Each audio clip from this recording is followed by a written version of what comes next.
To get the best possible result of your sewing project, it is important to choose the right stitch length.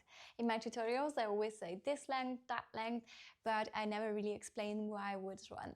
So let me show you now. The first one is stitch length 2.5, which is the main general stitch length, and this is always used if you have a side seam or just a seam generally that needs to hold together.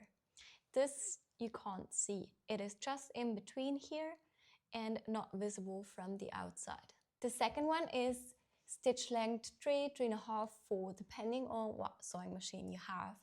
And this is the top stitch. You'll use the top stitch to finish the seam. Anywhere where you have like a stitch that sits on top and is visible from the outside. And generally this stitch doesn't need to hold anything together because it just keeps things flat or apart or just in place.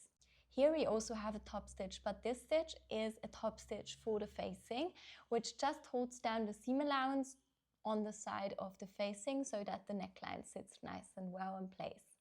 Here we also have a top stitch, and generally when you choose a longer stitch, it just sits much nicer, which makes for a clean and flat finish.